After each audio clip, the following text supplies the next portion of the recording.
Hello, committee members. Shane thought it would be a good idea for me to send out a little presentation via video about my research that I've been working on for the past couple of years in preparation for comps. So, that is what I've done. I'm going to go ahead and apologize for the fact that I sound like I have smoked 2 packs a day of cigarettes for my entire life. But that is just where we're at in the year. So, here we are. I'm going to go ahead and get started for you.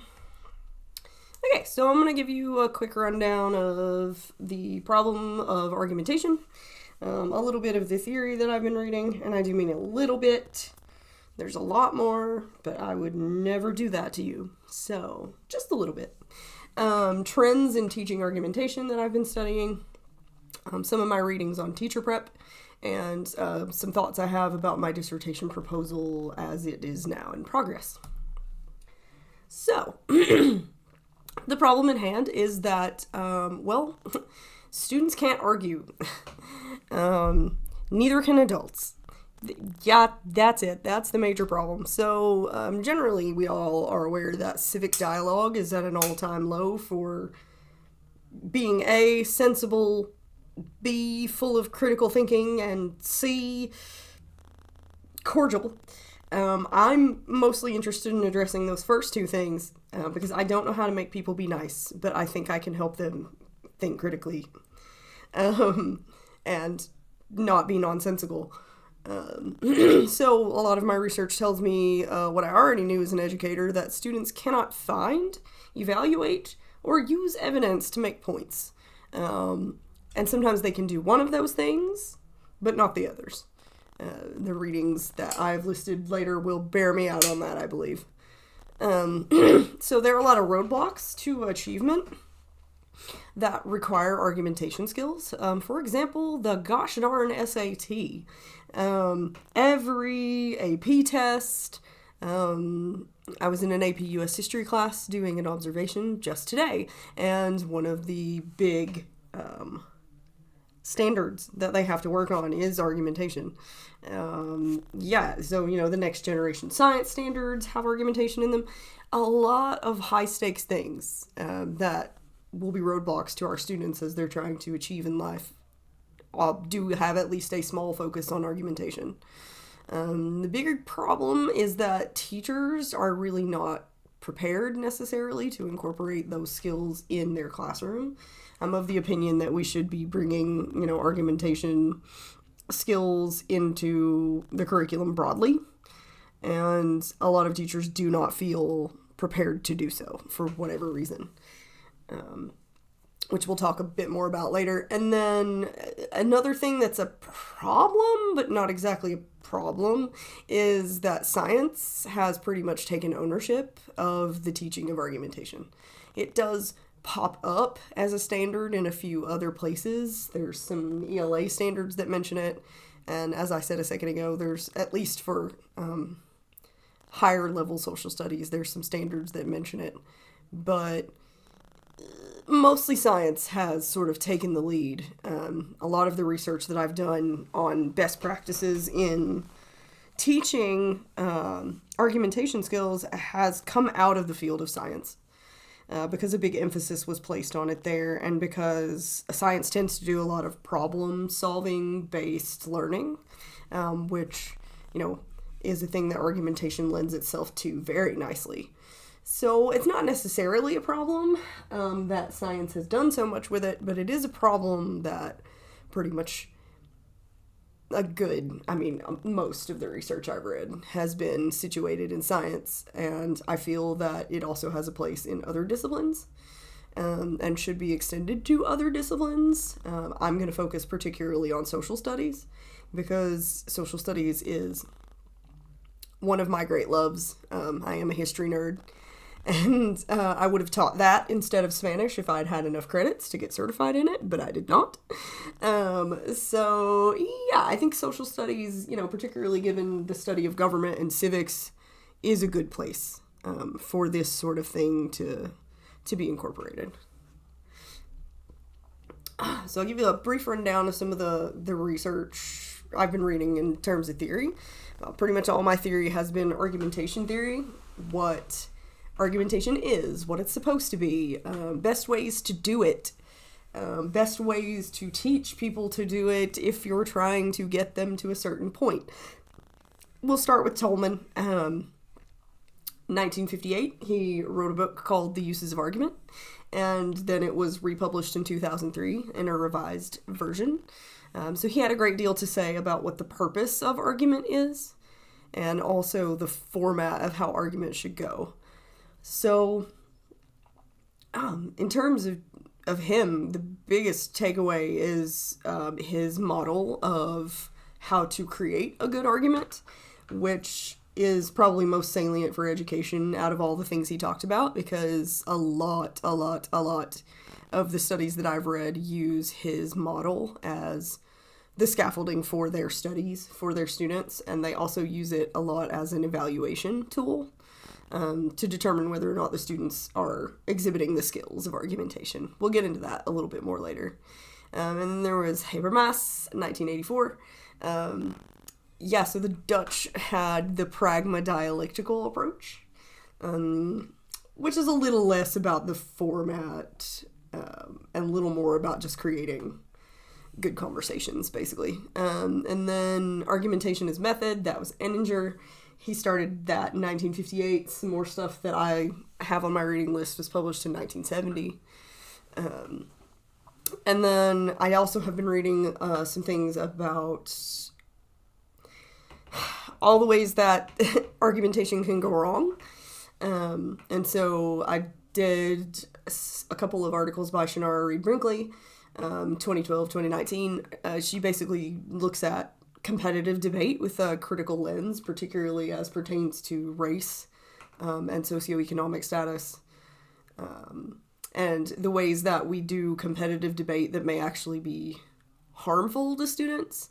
So that gave me some insight on what not to do in the classroom when it comes to argumentation.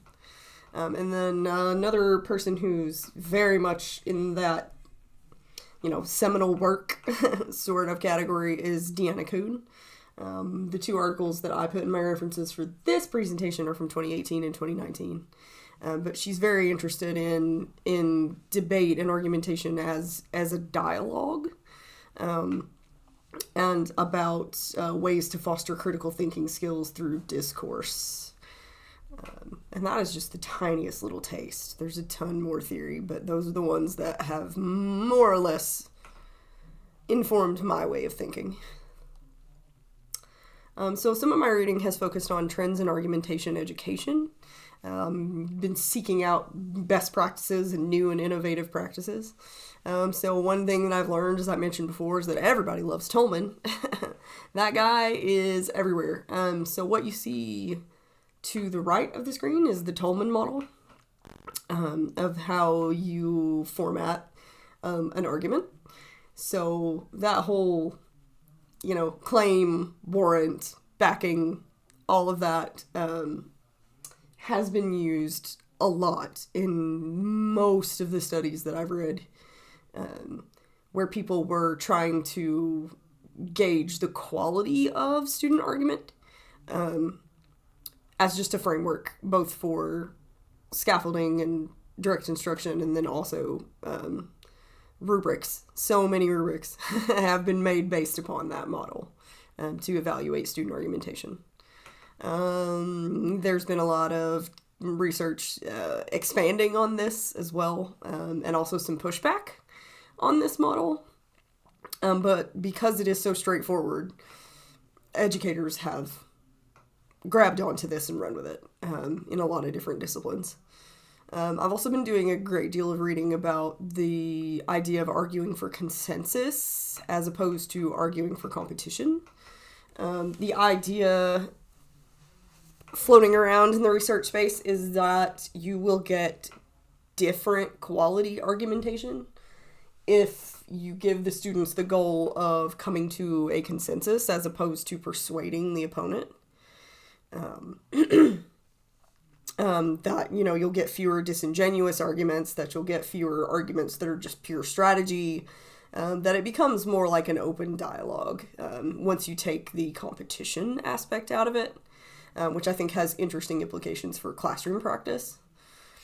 And then two things that have been very interesting to me that I'm super into are role play and gamification as methods to teach argumentation. I've always been very into that sort of learning in the classroom, even as a Spanish teacher, but we love the role play and the gamification scenarios because we give students authentic scenarios generally, and have them figure out how to problem solve their way through those scenarios.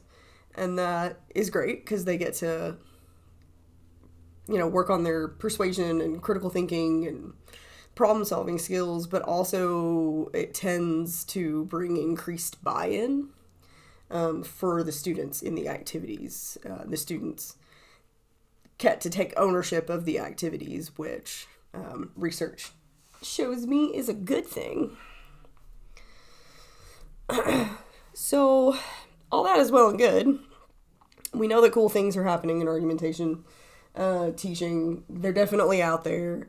And we also, the research would seem to suggest that it's a good idea for us to bring that into the social studies space. And that's all well and good, except teachers do not seem to feel prepared to tackle that in the classroom in any substantial way. So the research that I've been reading tells me that, teachers see the value in incorporating argumentation into their classroom, but they don't really know where or how to do it. So one of the concerns that came up frequently in various studies was content demands. Teachers feel so caught up in the content and having to teach to the test and teach all the content that they're not sure they would have time for argumentation, which is why I like to, advocate for argumentation in the classroom, not as an added thing, but as a tool that you can use to address the content that you have to address. And there are a few studies to that effect. They do not feel confident about questioning or creating questions that will elicit good argumentation. And they're not sure how to scaffold student learning of argumentation skills, unless, of course, they've had some, argumentation or debate background themselves.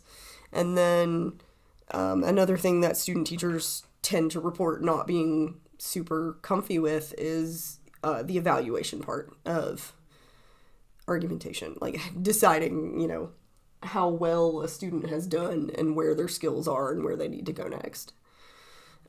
So some of that same research and studies tell me that there are some practices that help new teachers as they're going into, and not just new teachers, these also work for teachers who are already in the field. But my interest is primarily helping pre-service teachers, so that's why I chose to focus on that. Some practices that help are direct instruction. A lot of these pre-service teachers have never been taught any form of argumentation themselves other than what you might do in an AP history class, a mock trial, a Socratic seminar kind of scenario. And so, teaching them via direct instruction how to do argumentation, whether that's with the Tolman model or with something else, often makes them feel more competent to teach it to their own students. And then another thing that's very important is curriculum aid development. A few of the studies I read said that teachers felt more competent to bring argumentation activities into their content if they had some help with the development of curricular aids and things like that. How do I make this content work with argumentation? That is often quite the trial. And this actually works whether they're given something that's already pre-made by someone else or whether they are actually involved in the development of the curricular aids. Either way, it makes them feel a lot more competent to teach it. And then, of course, modeling, just, showing how things work in practice. Like, what would this look like as an activity? How might the students be involved? And that sort of thing. Make student teachers feel a lot better about giving this a try to bring argumentation into their classrooms. Excuse me. So, and I'll just wrap up a little bit with basically what I'm thinking for my dissertation proposal currently. I'm wanting to do a 3-paper dissertation. Those are very popular now. So paper number 1 would be a scoping literature review. It's been a while since anyone has done just here's what's going on in the field of argumentation education. A lot of things came out and got published in the early 2000s. Especially, and then also when the Common Core became a thing and argumentation started being, sort of de rigueur, people were writing about it, but it's been a while since anybody has done a broad overview of just current trends of what's going on in argumentation education. So that would be paper number 1. And then 2 studies after that. We're thinking a mixed methods approach. Of course, I'm going to do Bayesian data analysis. Hi, Shane. How you doing? I didn't have a choice on that one, I don't think. Yes, I do, but I'm going to do it anyway. And then I'm going to do, for the qualitative part, I'm going to do sort of a document review. So study number 1 is based on a 2022 study done in Spain by Garcia Mila and 4 other people, which is in my references if you'd like to take a look at that study. So what they did was they did a survey of student teachers who were preparing to go teach social studies to find out first what their attitudes were toward teaching argumentation and bringing it into their classrooms, whether they felt that it had value, what they thought some challenges might be, what they thought might come out of it that would be good for their students. So that was the first stage of it. So I'm envisioning a student-teacher survey with some future social studies teachers. I already have a little crop of those ready to go. Thank you, Tommy Ender, from his SED 314 class. And then I have some names of some other people to reach out to. Pretty much going to reach out to anybody who's in charge of social studies student teachers at any school in Rhode Island that has a teacher prep program. And since that survey, and then since that's going to be kind of a small sample and kind of noisy, then that is a good reason why I'm going to do some Bayesian data analysis. And then, of course, I'll be asking questions about how prepared they feel to teach argumentation, like what are they most concerned about, what help they feel like they might need, and that sort of thing. So the survey is paper number 2. And then I'm also going to use, for paper number 3, a curriculum review. I want to go through and examine the course offerings that are offered to social studies pre-service teachers. And find out, where, if at all, they're being taught how to incorporate argumentation. So I intend to look over the curriculum, the textbooks that are being used, the syllabi, any materials that exist that the students are using throughout their time as potential social studies educators. I'll probably also conduct some interviews with some professors who work with those students to get their ideas of where and how they feel like student teachers are prepared to incorporate argumentation. And then my idea is to write all that up. I'm assuming there will be some places where it doesn't exist that it could. So I'm super happy to make some suggestions based on my research and based on the data that I look at and find. So that is my idea for paper number 3. So 3 papers, a scoping literature review, one based on a survey, and a curriculum review. So, because curriculum development is one of my interests, and I hope someday to be part of the solution of creating curriculum that teachers can use to incorporate argumentation, or that we can use to prepare pre-service teachers for argumentation. So that's the idea. That's what I'm thinking right about now. Okay, so, I have some references for you. Again, I've read so many things, and this is just the tiniest little taste of the different articles and things that I've been reading. I put them here in case you'd like to take a closer look at anything that I mentioned. And there's a few pages of that. So that's basically my research journey. If you have any questions that you'd like to ask me, if you'd like further discussion of any of the things I mentioned today, before thinking about what my comps questions are going to be, I'm happy to do that for you at any time. I'm looking forward to this. I think it's going to be interesting. It's going to be a lot of fun too, I think. So, yeah, there you go. That's my research journey. Look forward to hearing from you all and getting your questions and getting comps on the road very soon. Hope you're having an excellent day.